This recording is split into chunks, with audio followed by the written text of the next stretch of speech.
شروع کرتے ہیں اللہ کا نام لے کے جو بڑا نہایت و کرم کرنے والا ہے۔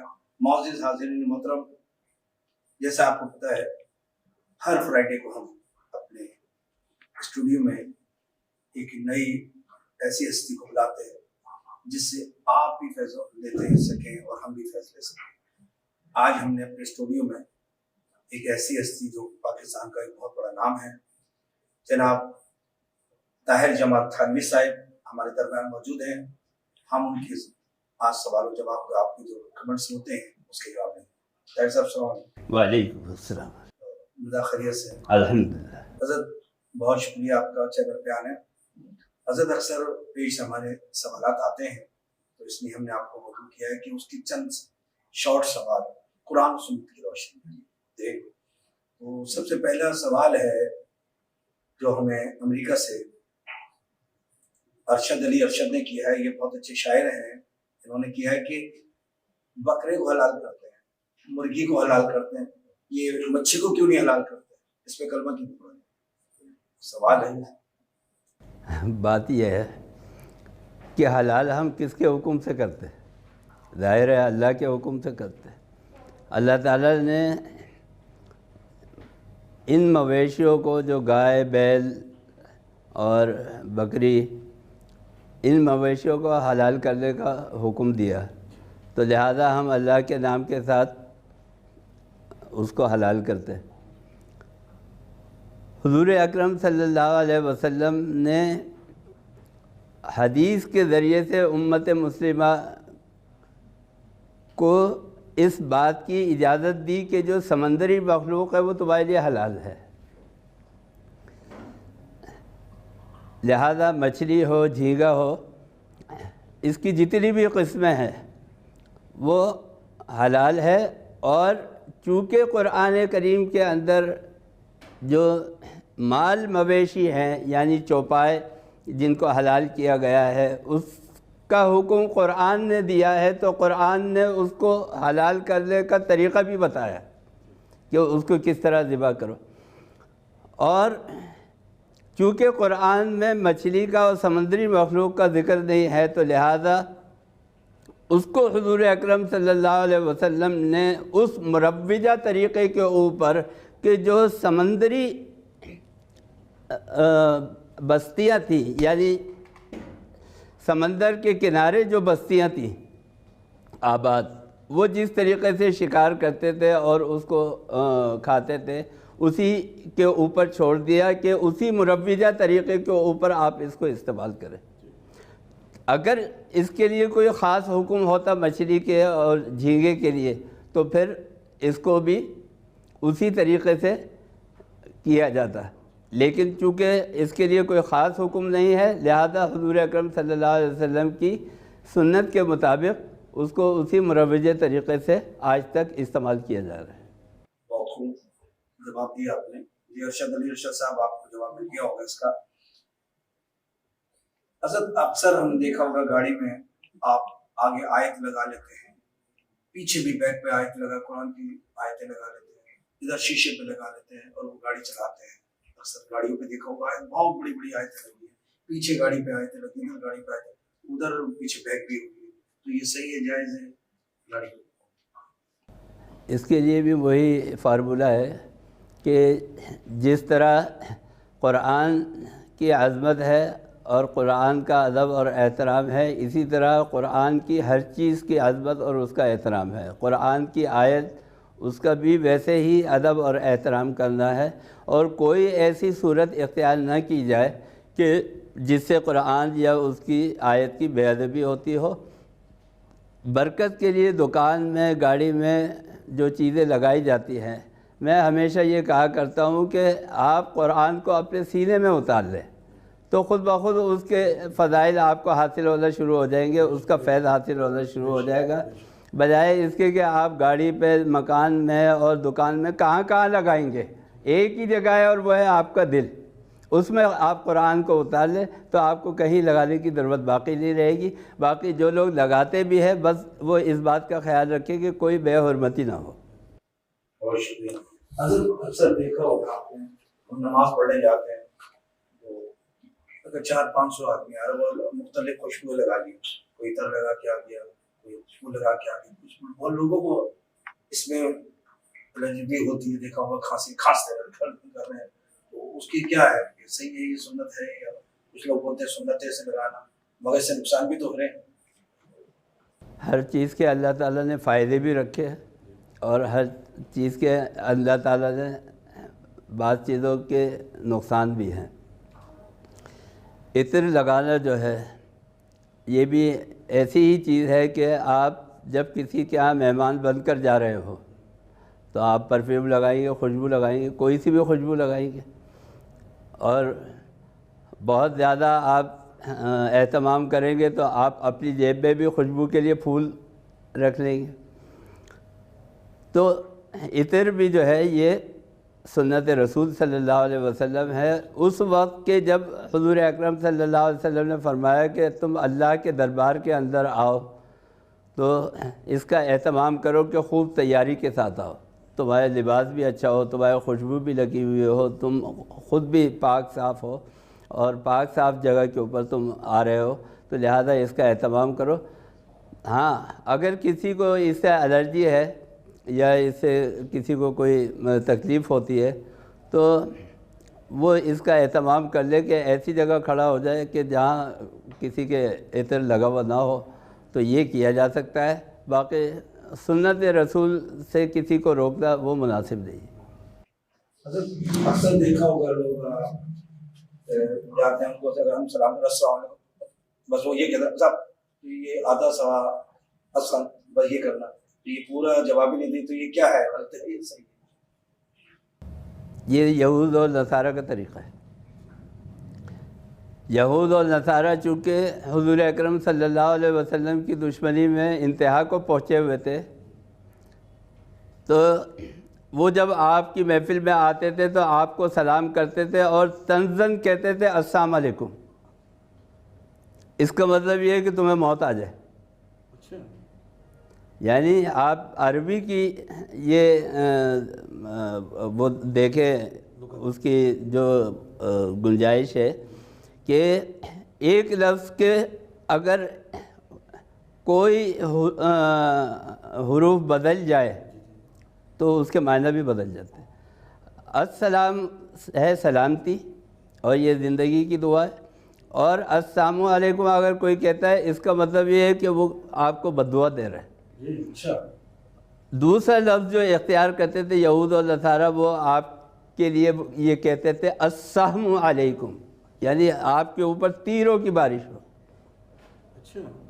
تو اس کا مطلب یہ ہے کہ سلام جو کرنا چاہیے وہ صحیح الفاظ کے ساتھ اور حضور اکرم صلی اللہ علیہ وسلم کی تعلیمات کے ساتھ کرنا چاہیے. اور ادب کا تقاضا یہ ہے کہ السلام علیکم کے ساتھ ورحمۃ اللہ وبرکاتہ بھی ملا لے, کہ تمہارے اوپر رحمتوں کی بھی بارش ہو اور اللہ تعالیٰ تمہیں برکتیں بھی عطا فرمائے. اور دیکھیں کافی معلومات ہمیں ناظرین کو بھی ہوئی اور ہمارے کو معلومات ہوئی. اب یہ سلام کے اندر بھی دیکھیں بدعت ہو رہی تھی, تو جس سے بھی آپ نے خلاصہ کر دیا. اچھا حضرت, اکثر آپ نے دیکھا ہوگا لوگ حج پہ جاتے ہیں, تو آپ سے معافی مانگ لیتے ہیں, تو یہ کیا ہے معافی؟ کیا مطلب؟ تو حج پہ جا رہے ہیں حضور کی زیارت کرنے جا رہے ہیں, تو معافی کیا ہے, اس کا ذرا وضاحت. ایک زمانے میں حج آپ کو یاد ہوگا کہ بحری جہاز میں ہوتا تھا. یہاں پاکستان میں بھی ہم نے دیکھا تھا, سفینۃ الحجاج کے نام سے ایک بحری جہاز تھا جو یہاں سے جاتا تھا حجاج کو لے کے.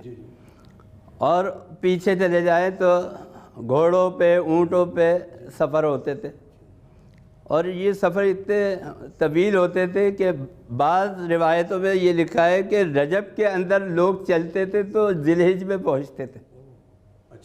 اتنے لمبے لمبے سفر ہوتے. ظاہر ہے جو گھوڑوں پہ اونٹوں پہ جائے گا تو دنیا کے ہر کونے سے لوگ آتے ہیں حج کے لیے. تو اس وقت یہ روایت چلی, یہ کوئی قرآن و سنت کا حکم نہیں ہے, روایت یہ چلی کہ بھائی میں اتنی دور جا رہا ہوں, پتہ نہیں واپس بھی آ سکوں گا نہیں آ سکوں گا, راستے میں کوئی بیماری نہ لگ جائے, کوئی حادثہ نہ ہو جائے, کوئی خدا نخواستہ ایسی بات نہ ہو جائے کہ میری موت واقع ہو جائے. تو لہذا میں آپ سے یہ گزارش کرتا ہوں کہ زندگی اور موت کا کچھ پتہ نہیں ہے، تو اگر میری کوئی خطا ہے، کسی بات سے آپ کو تکلیف پہنچی ہے تو وہ معاف کر دیں۔ یہ وہ روایت ہے کہ جو آج تک چلی آ رہی ہے، حالانکہ اب مہینوں اور سالوں سے سفر سمٹ کر اب وہ گھنٹوں میں آ گیا ہے، لیکن یہ ایک روایت ہے، اور یہ روایت چونکہ اس میں کوئی حرج نہیں ہے، کوئی غلط بات نہیں ہے، شریعت سے متصادم نہیں ہے، لہذا اس میں کوئی حرج نہیں ہے۔ اصل ایک سوال اور ذہن میں آتا ہے کہ اکثر ہماری بچی کی شادی ہوتی ہے اور پہلے سے یہ طے کر لیا جاتا ہے کہ جی وہ حق مہر لاکھوں میں ہو، یعنی اتنی مانگ لیا جاتا ہے کہ بس وہ آدمی بے بس ہوتا مگر کر رہا ہے وہ، یہ کیا قرآن سنت میں صحیح ہے 1,00,000 روپے دینا؟ حضور اکرم صلی اللہ علیہ وسلم نے فرمایا کہ تم اپنے بچوں کے مہر ان کی حیثیت کے مطابق طے کرو۔ حضور اکرم صلی اللہ علیہ وسلم نے حضرت علی کرم اللہ وجہہ کو فرمایا رضی اللہ تعالیٰ عنہ سے کہ تمہارے پاس جو کچھ ہے وہ لے آؤ۔ تو انہوں نے کہا کہ میرے پاس ایک گھوڑے کی زین ہے اور ایک چیز اور ہے، تو وہ تو میرے ذاتی استعمال میں ہے اور یہ میرے جہاد کے اوپر کام آتی ہے۔ تو آپ نے فرمایا یہ بیچ کے جو پیسے ملے وہ لے آؤ، اور اسی میں حضرت فاطمہ الزہرا رضی اللہ تعالیٰ عنہا سے آپ کا نکاح کر دیا۔ ایک بادشاہ کی بیٹی سے جب شادی ہوئی ہے حضور اکرم صلی اللہ علیہ وسلم کی، وہاں پہ آپ کا جو مہر ہے وہ بہت زیادہ ہے، وہ لاکھوں میں ہے، اس وقت کے دور میں لاکھوں کے اندر ہے۔ تو یہ اصل میں حیثیت کے اوپر ہے کہ جس جگہ آپ نکاح کر رہے ہیں وہاں کی حیثیت جو ہے وہ دولہا کی حیثیت کیا ہے، اور جس خاندان میں آپ نکاح کر رہے ہیں تو لڑکی اگر شہزادی ہوگی، بادشاہ کی بیٹی ہوگی، تو بادشاہ کہے گا کہ بھائی مہر تو صحیح رکھو، میری ناک کا مسئلہ ہے۔ تو لہذا مہر جو ہے وہ حیثیت کے مطابق دیا جاتا ہے، جس کی جیسی حیثیت ہو، لیکن آپ صلی اللہ علیہ وسلم نے فرمایا کہ کم مہر رکھا کرو، اس میں برکت ہے۔ بہت شکریہ حضرت، بڑی معلومات ہوتی ہے آپ سے اور آپ بڑا مفید جواب دیتے ہیں۔ ایک ایسا سوال ہے کہ جو نہ سمجھنے والی بات ہے، اکثر ایک آدمی بیمار ہے اور چلے گیا، میں چلا گیا پھر صاحب کے پاس، حضرت میرا بچہ بیمار ہے یا میرا بھائی بیمار ہے، لاؤ ٹیلی فون لاؤ لا کے میں اس کو دم کر دیتا ہوں، یہ دم ہے جائز؟ ایک مرید ہے جو کسی سے بیعت ہے اور کسی پیر صاحب سے بیعت ہے، اور ایک آدمی جو ہے وہ ہے کہ جو مرید بننے کے بعد روحانیت کی منزلیں طے کرتا ہوا مرید سے مراد کی منزل کے اندر پہنچ گیا، یعنی اب وہ جو ہے وہ اللہ تعالیٰ کا مقرب ہو گیا، اور اللہ تعالیٰ اب اس کی ہر بات کو جو ہے وہ کرتے ہیں۔ بلکہ یہاں تک حضور اکرم صلی اللہ علیہ وسلم نے فرمایا رب اشعث اغبر مدفوع عن الباب لو اقسم اللہ لابرہ، اللہ کے جو مقرب بندے ہیں وہ اگر کسی بات کے اوپر قسم کھانے پر آ جائے کہ اے اللہ تو نے تو یہ کرنا ہوگا، تو پھر اللہ تعالیٰ اس کی محبت کے اندر اس کام کو کر کے دکھاتے ہیں۔ اچھا، اب سوال یہ ہے کہ یہ کام کسی بزرگ یا پیر کے کہنے سے ہوا؟